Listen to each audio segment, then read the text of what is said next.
कितना बड़ा चुनाव है, उसमें क्यों कंफ्यूज हो आप? हमारी पार्टी बहुत अच्छा चुनाव लड़ रही है और बीजेपी बेईमानी की तैयारी कर रही है। आज फिरोजाबाद से एक वीडियो मिला है जिसमें 1000 रुपए देते हुए बीजेपी के नेता पकड़े गए।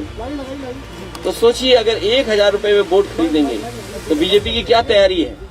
बीजेपी का भ्रष्टाचार का पैसा वोट खरीदने के लिए लगाया जा रहा है।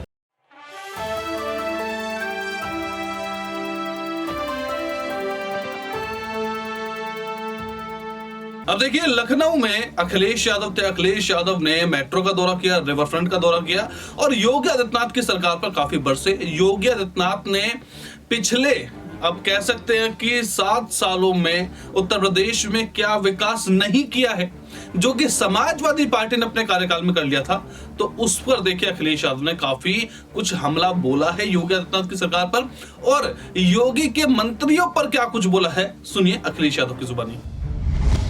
चुनाव हो गया, वोट पड़ने जा रहा है, तुम किस चिंता में डूबे हो? बहुत कह रहे हैं कि बहुत कंफ्यूजन में है। कितना बड़ा चुनाव है, उसमें क्यों कंफ्यूज हो आप? हमारी पार्टी बहुत अच्छा चुनाव लड़ रही है और बीजेपी बेईमानी की तैयारी कर रही है। आज फिरोजाबाद से एक वीडियो मिला है जिसमें 1000 रुपए देते हुए बीजेपी के नेता पकड़े गए। तो सोचिए, अगर 1000 रुपए में वोट खरीदेंगे तो बीजेपी की क्या तैयारी है। बीजेपी का भ्रष्टाचार का पैसा वोट खरीदने के लिए लगाया जा रहा है। मुझे उम्मीद है ये लखनऊ के पत्रकार गोमती सफाई के अभियान में हमारा साथ देंगे। सफाई का दावा तो सरकार बहुत करती है, गंगा गोमती सबकी दावा करती है कि हम तो साफ कर रहे हैं। बीजेपी में जितनी गंदगी है, पहले उन्हें अपनी साफ करनी चाहिए और इसके बाद जो वादा उन्होंने किया है जनता से, गंगा साफ कर देंगे, नदियां साफ बहेंगी, उसके लिए कम से कम ठोस कदम उठाने चाहिए उन्हें। देखिए, किसी नतीजे से हम लोग भागने वाले नहीं हैं। बेईमानों के बारे में क्या कहना। जो बेईमान लोग हैं, तुम क्यों डिप्टी सीएम को लाते हैं? डिप्टी सीएम क्या होते हैं? डिप्टी सीएम होते क्या हैं? कैबिनेट है, बस नाम लिख दिया डिप्टी सीएम। आखिरकार ये जिम्मेदारी किसकी है? सरकार की जिम्मेदारी है और सरकार हर क्षेत्र में फेल हुई है। आप बताओ, महंगाई कितनी है? चरम सीमा पर महंगाई है। ये सरकार बता रही है 100 में केवल 4 बेरोजगार हैं। कौन इनकी बात को मान लेगा? और जिस तरीके से इन्होंने अमेरिका की कंपनी को हायर किया है और बजट दिया है, बताओ, अपने झूठ को सच करने के लिए 200 करोड़ खर्च कर रहे हैं। आपको इस बात की चिंता होनी चाहिए कि अपना झूठ बोला हुआ उसको जनता में सच मान लें। उसके लिए अमेरिका की डिलॉयट कंपनी हायर की है। जी, आप इस निकाय चुनाव में समाजवादी पार्टी को किस पोजीशन पर देखेंगे? तो जो आप नंबर 1 पर समाजवादी पार्टी नंबर 1 पर है, बीजेपी बेईमानी में नंबर 1 पर। जितने भी बड़े शहर है वहाँ जब जाएंगे आप, तो क्या आप ऐसी जगहों पे जाकर करेंगे जहाँ पे गंदगी ज्यादा है? एडमिनिस्ट्रेशन की तरफ से क्या फेयर इलेक्शन हो जाएगा जिसमें 2022? देखिए, अभी फिरोजाबाद से एक वीडियो आया है जिसमें बीजेपी के लोग लिफाफे में पैसा दे रहे हैं। अगर वोट पड़ने से पहले बीजेपी की ये हालत है तो सोचिए, जनता बीजेपी को हटाना चाहती है।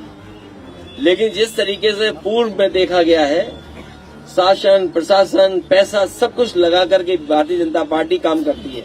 लेकिन इस बार जनता भी तैयार है कि इनकी चोरी पकड़ी भी जाएगी और इनके खिलाफ मतदान भी होगा।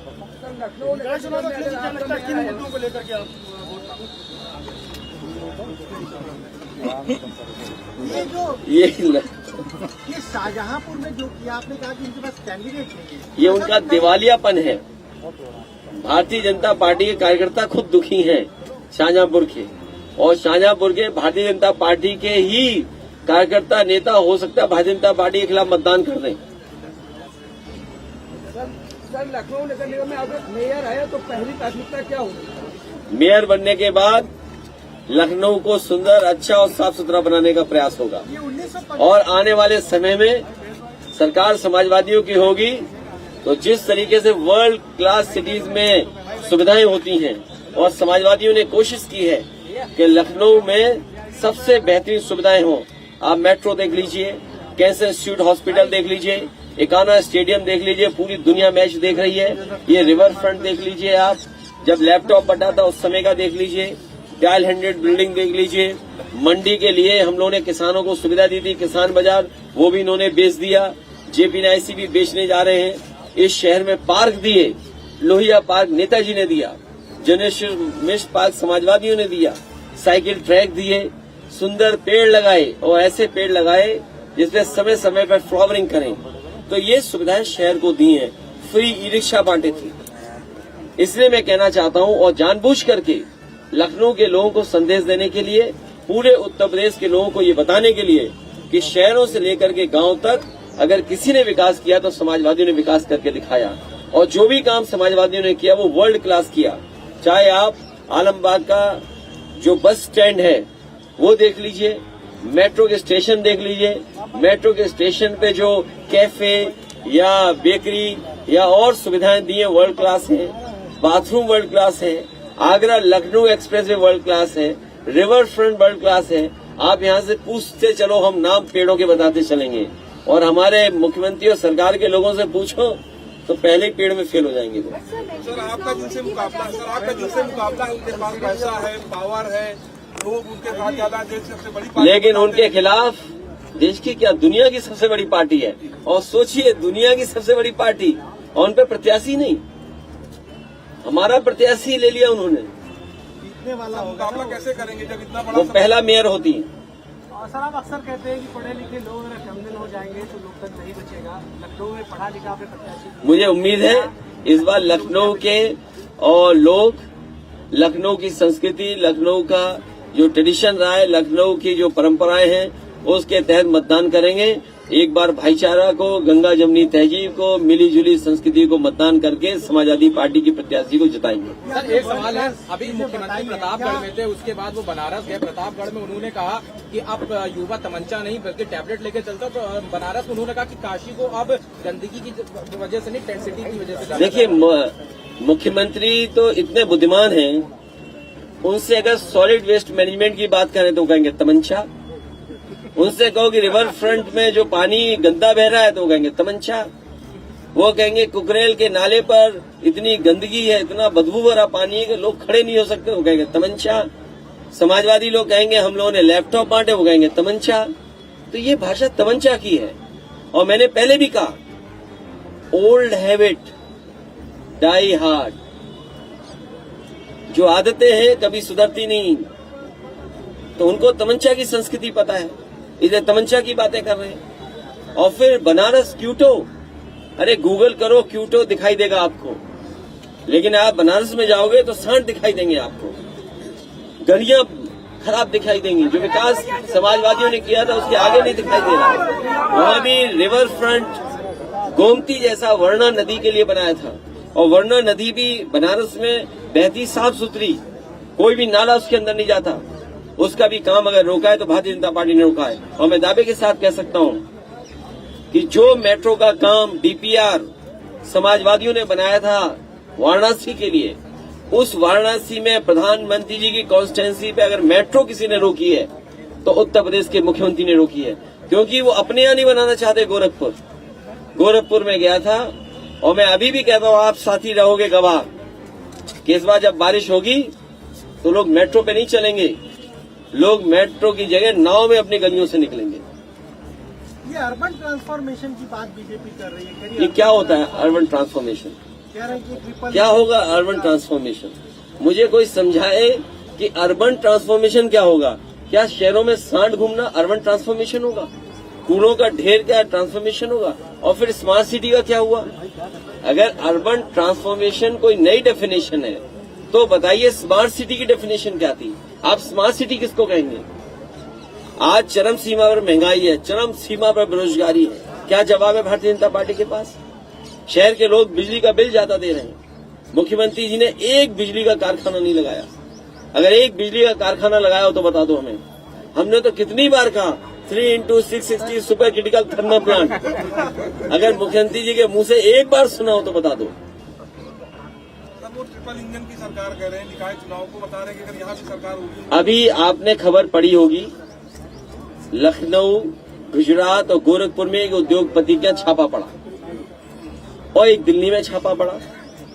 और देखिए आप, गजब की कहानी है, ऐसी कहानी कहीं देखने को नहीं मिलेगी आपको। लखनऊ में जो छापा पड़ा है वो दिल्ली की एजेंसियों ने छापा मारा है, और जो दिल्ली में छापा पड़ा है वो लखनऊ की एजेंसी ने मारा है।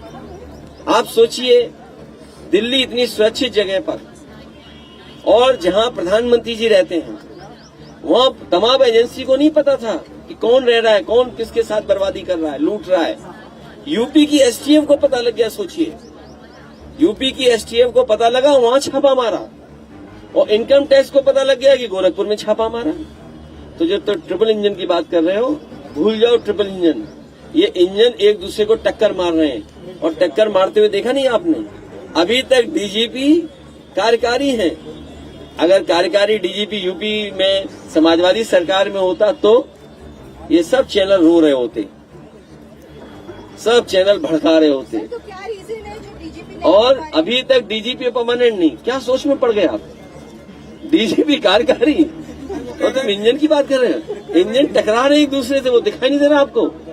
सोचो, यूपी की एजेंसी दिल्ली में छापा मार रही है, और दिल्ली की एजेंसी यूपी में छापा मार रही है। तो जिसपे यूपी में छापा पड़ा वो तो करीब किसके करीब थे? उनके व्हाट्सएप पे पता लगा है कि बहुत सारे नेताओं के व्हाट्सएप हैं, अधिकारियों के व्हाट्सएप हैं। वो अधिकारी कौन है? आप जानकारी करिए कौन है अधिकारी, और जिस दिन जान जाओगे उसी दिन आप देखोगे सब इंजन फेल हो गए। देखिए, बेंगलोर में गए होंगे तो उन्होंने बहुत दिनों से डोसा नहीं खाया होगा, वो खा के आ गए होंगे। क्या बेंगलोर में समझाने जाएंगे? यही रिवर फ्रंट बताएंगे कि हम लखनऊ में थे, मुख्यमंत्री, हमने रिवर फ्रंट का काम रोक दिया, हमने मेट्रो का काम रोक दिया? क्या यही बताने गए होंगे? कूड़ों का ढेर लगा है स्मार्ट सिटियों में, सड़कों में सांड घूम रहे हैं, ये बताने गए होंगे क्या बेंगलोर में? और सबसे ज्यादा गुंडे किस पार्टी में है? मैं तो आपसे कहूंगा, अपने पत्रकार साथियों से, मैं किसी को अपराधी कहूं वो मुझे अपराधी कहें। मैं ये कहूं कि सबसे ज्यादा बीजेपी में अपराधी हैं, बीजेपी में माफिया हैं, बीजेपी में गुंडे हैं। बीजेपी हमसे कहते हैं कि आप लोग ऐसे हैं, आप लोग ऐसे हैं। तो अब जिम्मेदारी आपकी है, आप बताइए सबसे ज्यादा अपराधी किस दल में है?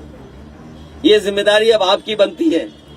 और मैंने तो ऑन द फ्लोर हाउस कहा कि उत्तर प्रदेश के टॉप 10 माफियाओं की सूची जारी करो, और ये बातें भूल जाओ। अगर मुख्यमंत्री जी ने अपने केस वापस न लिए होते तो बताओ कितने पन्ने भर जाते उनके मुकदमों के।